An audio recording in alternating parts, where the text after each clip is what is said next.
Amigues i amics, benvinguts al podcast del taller d'escriptura creativa. Soc en Josep Lluís Benet Vidal, que vull compartir amb vosaltres els meus coneixements i experiències per si són d'utilitat en el vostre procés d'escriure. En podcasts anteriors hem vist la importància de saber de quin tema volem parlar quan escrivim un relat i quin és el seu argument. També sabem que la trama és el nucli del relat. La trama és allò on un o diversos personatges es mouen, evolucionen, són feliços o superen o no les dificultats que la vida els posa al davant. També sabem que el nostre objectiu com a escriptors és atrapar el lector, que el nostre llibre no li caigui de les mans, que la nostra història li cridi l'atenció, li sigui atractiva. Però com hem d'enganxar el lector? Això ho sabem?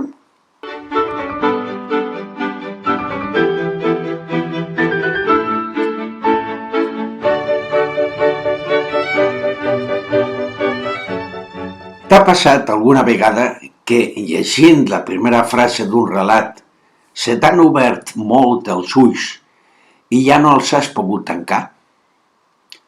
O que se t'ha cremat l'arròs perquè no podies deixar de llegir el primer capítol de la novel·la?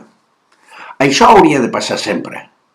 Òbviament, l'emoció de la lectura, és clar, no això de fer malbé el menjar. La manera com ha de començar un relat és fonamental perquè el lector segueixi endavant. L'inici de la nostra història hauria d'arrossegar al lector com si fos un corrent salvatge. Per tant, com hem de començar el relat, amigues i amics escriptors? Recordem, la trama la despleguem amb un plantejament, un nus i un desenllaç. Si tenim clar que el primer bloc de la trama és el plantejament, sabem que el que hem de fer a l'inici és plantejar, quan més aviat millor, de què va la nostra història. Alguns diuen que la primera frase ha de ser com el primer mos d'una recepta nova, ha d'entrar el lector pels ulls, pel gust, pel sabor, per l'olor i pel tacte. Per això sabem que no és gens fàcil. Per això, sovint, els autors consagrats escriuen l'inici definitiu de la seva història quan han acabat d'escriure tot el relat, tota la novel·la. Cal donar moltes voltes per redactar l'inici perquè el nostre horitzó, la nostra perspectiva, és que el lector no abandoni l'obra. Aquest serà el nostre repte, el teu repte, la teva decisió.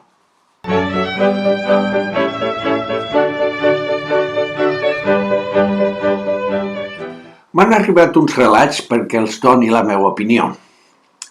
Un és d'en Quim Valiente, comença així. La Rousseau era una nena d'aquells temps que corren. Alta com una palmera i prima fins a la malaltia per la seva irracional guerra al menjar i la nul·la relaxació asseguda a la taula, però també esdevenia una virtuosa del cèl·lular no tant perquè sabia desmuntar-lo i muntar-lo amb la facilitat d'un pakistanès, sinó perquè podia manegar dos alhora. 4 dels seus dits servien de coixí de l'aparell i el polze era el que portava la iniciativa de teclejar, fotografiar, rectificar i llançar de vertiginoses maneres captures de pantalla, likes, gravacions d'àudio i preses de vídeo. Bé, personalment crec que és un bon començament perquè el seu autor ens posa en situació, ens presenta el personatge i ens introdueix en un món nou que ens crida l'atenció. Veiem un altre escrit que ens fa arribar la Mari Carmen Izquierdo. Yo rondaba los 18 años. Tenía algunos pretendientes porque mi tez morena, mi carita redonda y ojos rasgados negro azabache, mi mediana estatura y mi cuerpo rellenito, según mi madre, me hacía irresistible para los chicos del pueblo. En Priego todos sabíamos de quién éramos hijos y nuestro comportamiento era sabido por todos. Y yo tenía muy buena prensa. Trabajadora, educada y habiendo estudiado en un colegio de monjas, tenía todos los valores éticos y morales que más valoraban. Enrique, Raúl y Gustavo iban al acecho de mi persona. Se lo conté a mi madre y su primera pregunta fue: bé, és un començament en primera persona que està bé perquè tot d'una ens presenta la protagonista i la situació. Tanmateix ho explica d'una manera excessivament popular i fa una descripció molt tòpica del personatge, cosa que es fa veure de seguida que es tracta d'una escriptora incipient. Convindria que consultés el podcast sobre com escriure una autobiografia i també tot el que vam dir sobre la descripció dels personatges. Vegem ara un començament de John Steinbeck, el famós autor nord-americà. John Steinbeck va rebre el Premi Nobel de Literatura el 1962. Segons l'acta, se li va concedir el premi per la seva escriptura realista i imaginativa, combinant l'humor simpàtic i l'aguda percepció social. Molt bé. Sabem que molts dels seus llibres de Steinbeck han estat famosos, com La perla, A l'est de l'Edén, Les vinyes de la ira, etc. Tanmateix, un dels seus llibres comença d'una manera que no em convenç absolutament gens. Comença així. A 42 milles al sud de Sant Isidre, en una autopista que travessa Califòrnia de nord a sud, hi havia una cruïlla de camins que s'anomena, des de fa uns 80 anys, Rebel Corners. Amb aquest començament t'esperes que l'autor et parli del perquè del nom Rebel Corners i que en aquell indret passi o va a passar quelcom rellevant. Esperes que comenci una acció en qualsevol cas, però no. Ell continua. Des d'aquí, una carretera secundària parteix en direcció a l'oest i a les 49 milles s'ensopega amb una altra autopista que des de San Francisco arriba a Los Angeles i, per descomptat, a Hollywood. Bé, les descripcions de les carreteres i dels paisatges continuen durant més de 2 pàgines, de manera que si no fos perquè es tracta de John Steinbeck, jo personalment deixaria de llegir. Es està fent un munt de descripcions que no venen ni van, ni tampoc influeixen en la història posterior. Llavors et dius a tu mateix: no he obert aquesta novel·la per informar-me de les xarxes de carreteres d'aquella contrada dels Estats Units.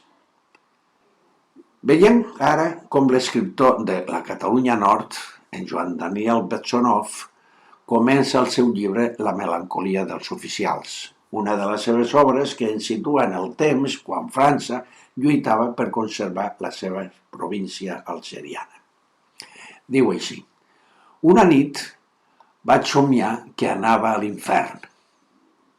En un passadís d'hotel interminable, un hotel gairebé soviètic, topava amb el general de Gaulle, que només portava calçotets groguencs. Li vaig dir: mon general, ja us heu mort i no us puc matar.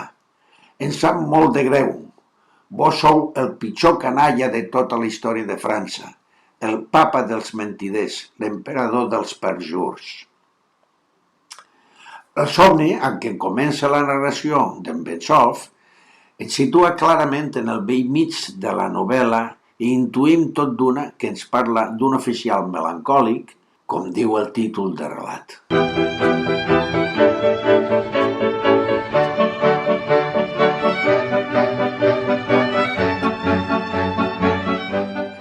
Vegem altres començaments. Per exemple, Seda, d'Alexandro Barico. Comença així. Encara que el seu pare havia imaginat per a ell un brillant futur a l'exèrcit, Hervé Joncourt havia acabat guanyant-se la vida amb una insòlita ocupació tan amable que per singular ironia traslluïa un gandul aire femení. Per viure, Hervé Joncourt comprava i venia cucs de seda. Bé, aquí se'ns comença a presentar el personatge s'apunta de què va a la història i també un conflicte, el conflicte amb els desitjos del pare d'Hervé, de manera que ens quedem amb ganes de saber més. La meva novel·la Forgotten, el niño robado de la casa de l'Encina, la vaig començar així. El timbre del telèfon va esquinçar el silenci de l'albada menorquina. Maria Mesquida, encara dormida, va palpar la tauleta de nit. La policia havia detingut el seu fill? Es va sobresaltar. Aniria a comissaria. No, en aquell moment es va adonar que ja no era Londres, sinó Menorca. La roba li oprimia la cintura. El mòbil no sonava, però va mirar l'hora. Les 7 del matí. El vinc la tornava a assetjar. El telèfon fix continuava xisclant inclement. Maria es va destapar, es va asseure a la vora del llit, va sentir fred, però no estava disposada a aguantar més les amenaces del seu exmarit. Li plantaria cara, va decidir arrogant. Va aixecar l'auricular. Cessà l'estrèpit. Digues-me, va respondre amb sequedat. Amb aquest començament, intento situar el lector en el cor de l'acció. Pretenc que el lector es pregunti, ni que sigui de manera inconscient, per què d'aquella trucada. Era veritat que havien detingut el seu fill a Londres? Què passava en aquella situació? Què passava amb el seu exmarit? Etc. En la novel·la, Quan de senyor en deien Milord, la vaig començar de la manera següent. Una nit jo estava estirat al llit del meu estudi de la residència de professor de Wisma Makara en el campus de la Universitat d'Indonèsia al sud de Jakarta, quan la meva vida va canviar. Tracto que el lector es faci tot d'una un conjunt de preguntes. Què va passar que va canviar la vida del narrador? Què pinta un professor de la Universitat de Jakarta en un relat sobre Menorca? Què està passant tot d'una? Finalment, en el darrer brot del cine el començo d'aquesta manera. Des de ben petit, cada dia el meu pare em feia treballar a la hardware store que teníem al 25 del New Street al Lower East Side de Nova York. Havia d'escombrar la botiga i el magatzem i tenir-ho tot ben endreçat. Quan va morir el meu germà, jo, a més d'aquestes tasques, havia d'embolicar i dur les comandes a diferents clients de Manhattan. Com veiem, la meva dèria és que les històries han de començar amb moviment, que passi alguna cosa que intrigui al lector i li provoqui les ganes de continuar llegint.